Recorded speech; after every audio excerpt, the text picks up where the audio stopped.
Have you heard of two brothers that start fighting right from the womb itself?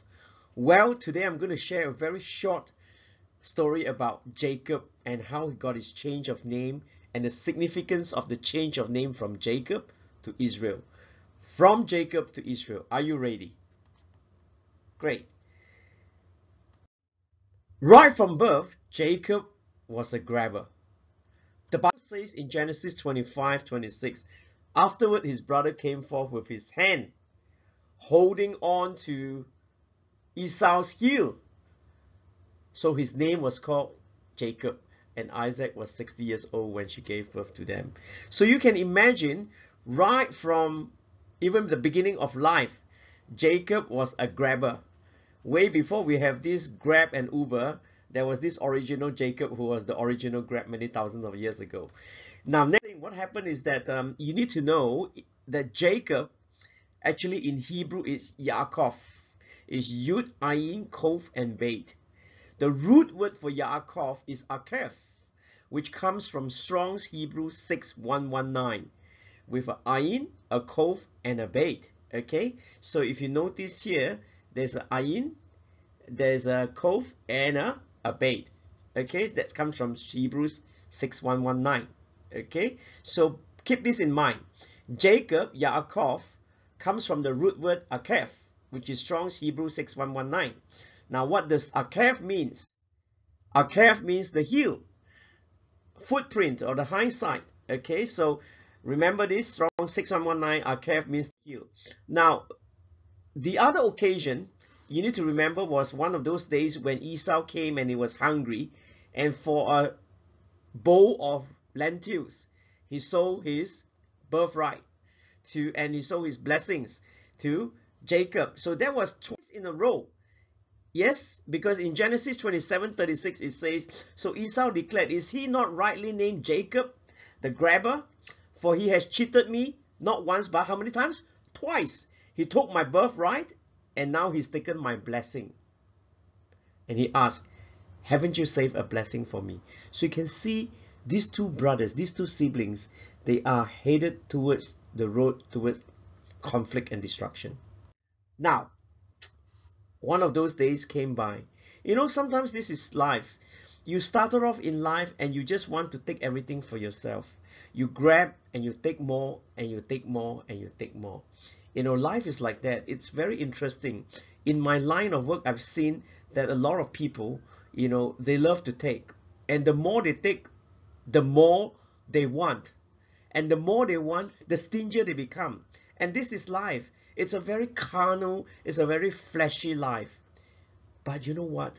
There comes a day, and Jacob has one of those moments in life.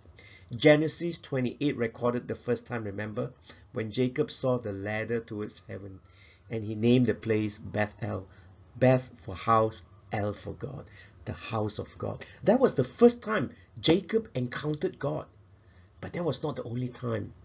Recorded here in Genesis 32.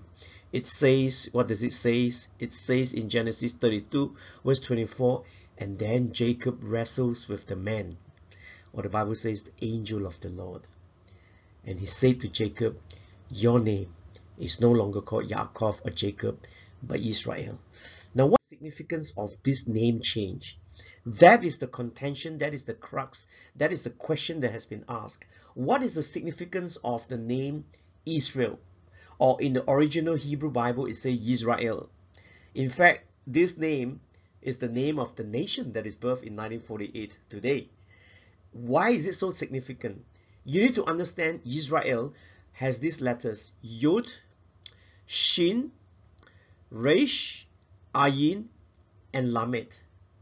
It comes from the root word Sareta, which means to struggle, to strive, or to persevere.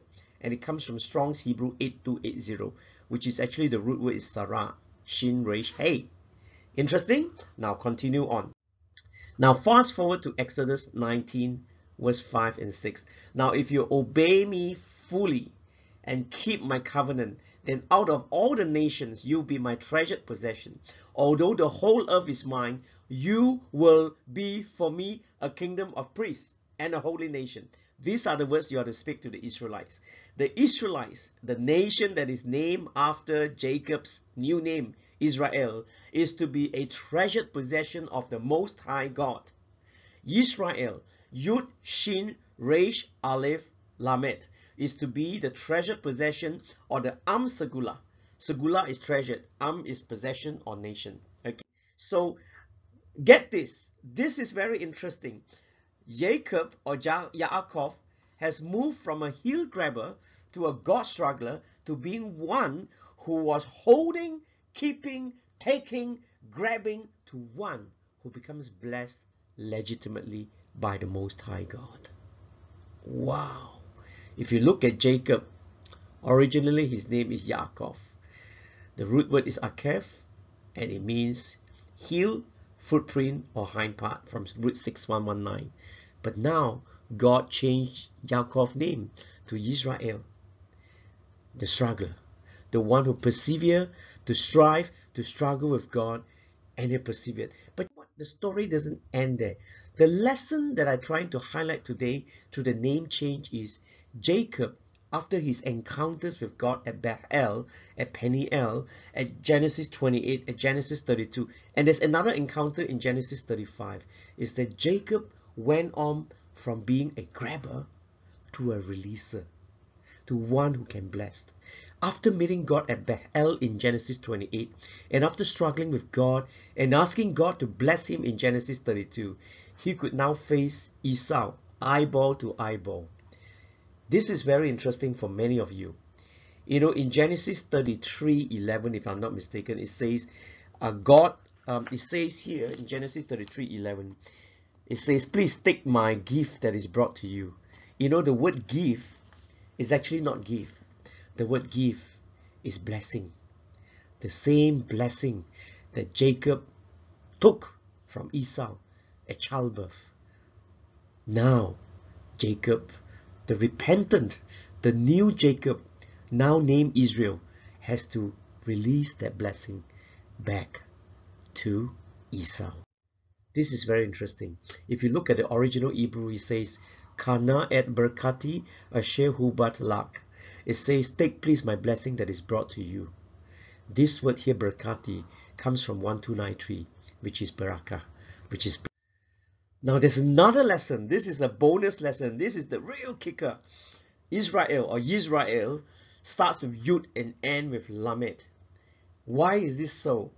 This is my hunch. Yisrael begins with the smallest alphabet, the Yod, and it ends with the tallest alphabet. So it starts with a Yod and it ends with a Lamed, which is the tallest alphabet, right? You got Yish, Ra, L. So it starts with the smallest letter, and then it has the Shin, and then the Resh, and then the Aleph, and then the tallest letter, which is the Lamed. It begins with the smallest alphabet, Yod, and it ends with Lamed, the tallest alphabet.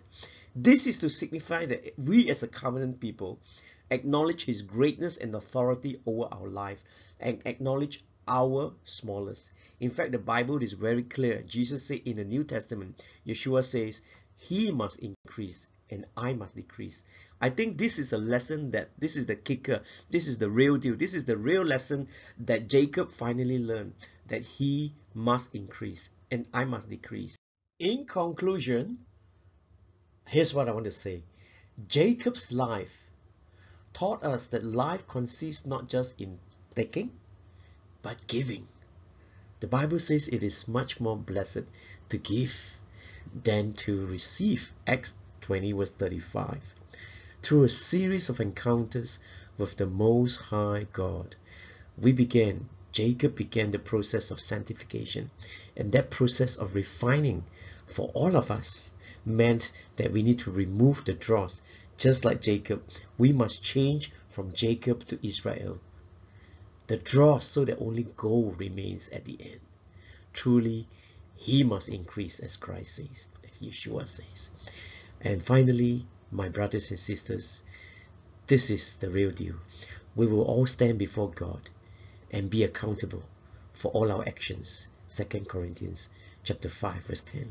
I hope that you have been blessed, thoroughly blessed, with the insights from this name change and the flow-on lessons that we have expanded from that talk about the name change from Yaakov to Israel. God bless you. Shalom.